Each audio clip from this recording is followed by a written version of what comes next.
Jenny, right? And so you've got osteoarthritis. Yeah. And where is it worse? This knee and this hip. Right, okay.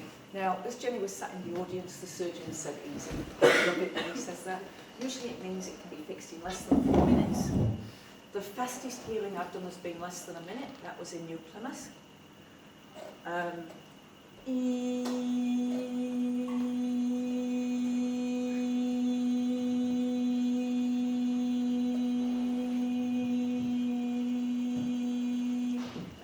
Memory serves me right, it was for a lady with a knee injury that she'd had for like over 20 years.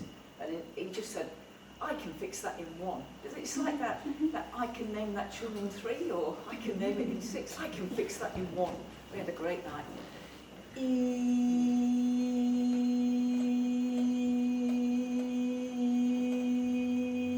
Right, if you can just try extending that leg, just see how that feels.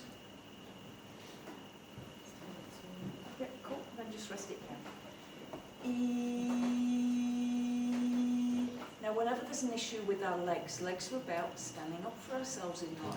We all have to learn to do it. Why do babies have legs?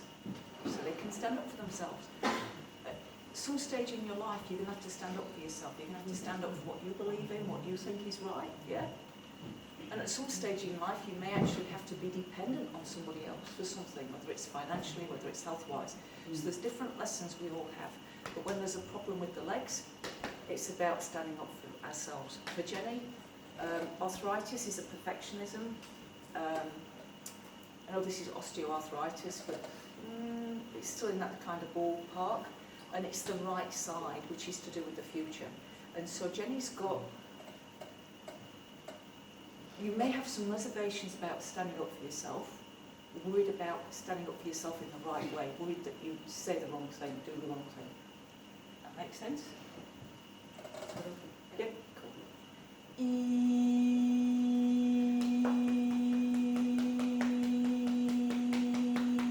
Now they're smacking my hip rather than Jenny's, because if I smacked hers, that would be assault.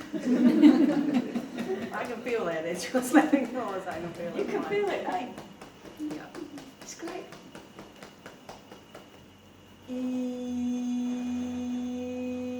Now hips are big steps in life. So if it was the left hip, it would be leaving something behind that was very, very significant. Here it's a next step. When you were younger, a lot younger, did you want to be a nurse?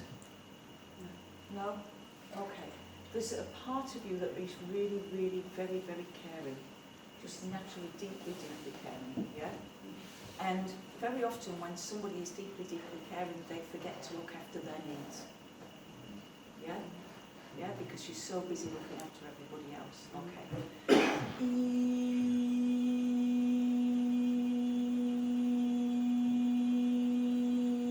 Now he's telling me he's doing a little bit of a rebuild in there, and I don't know what he means by that, but I'm just leaving him to it.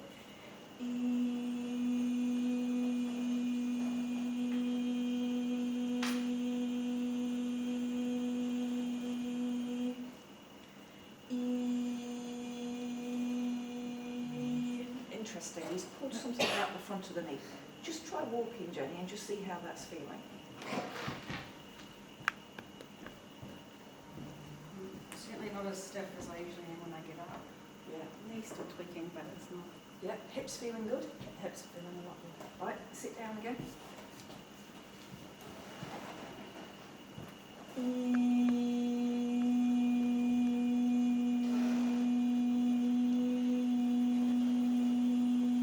See, a lot of people would look at my videos and think, she's a bloody crackpot. That's what happened, not to put too fine a point on it in the UK. Somebody thought I must be a con, it must not be for real, and I must be doing something against the law. But the thing is, everything's made of energy, it's all just vibration, and if we can change the energy, if we can change what's happening, even at a cellular level, but beyond the cellular level, the energetic level, how do we do that? It's called our feelings. It's called our thoughts. So if somebody's got something wrong with this part of the leg, for argument's sake, and we look at it with an MRI, or look at it with an X-ray, or we look at it with an ultrasound, and we can't see the cause of it, then the cause has to be non-physical. It has to be something we can't see. we're living in a physical universe where we know there is cause and effect. The knee can't just hurt. And so if we can't see the cause on a physical level, the cause has to be non-physical. What exists that we know is non-physical? Thoughts and feelings. It's really simple. Really simple. Why is it taking doctors so long to get this?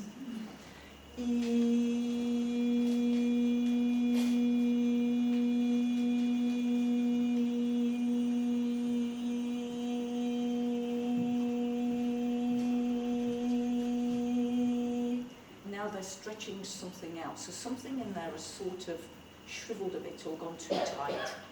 There we go. He's kneading it like dough now, like he's making a pizza. There we go. Now he's got to get the measurements right. If he makes it too slight, you're going to have a problem. So just try walking again, Jenny. That's easier again, isn't it, getting up? That's better. Any pain at all in there? Just a little bit, right. Just walk a bit more forward first. It's all about measurements now. So to that radiator and back.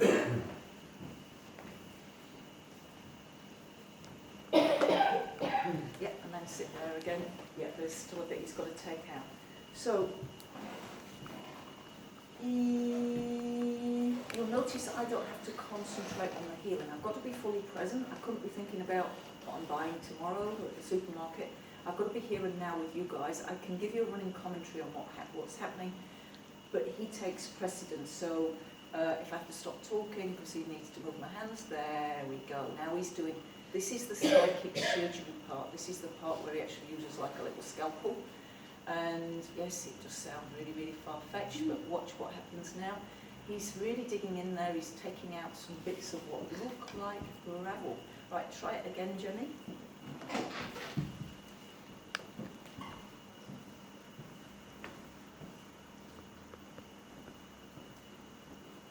Still like something stuck here.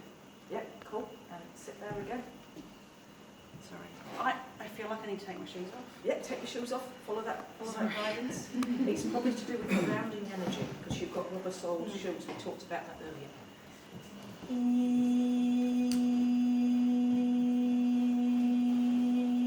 He's putting his fingers inside the leg here.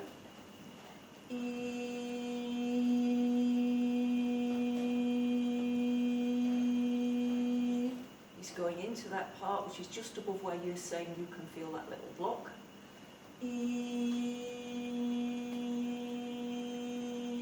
Now he's done a couple of twinges in the hip, so there's a link.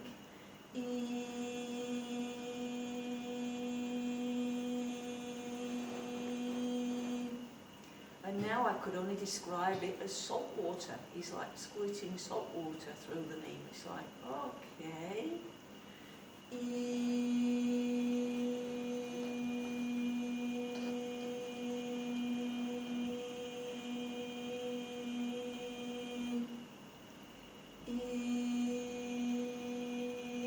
Right, again, just try extending it first. How's that feeling? Okay? Right, and then walk around. Oh, she's walking, that's her. Yeah. It's gone. And she looks happy now. Isn't that cool? Thank you very much. Yeah, you're welcome.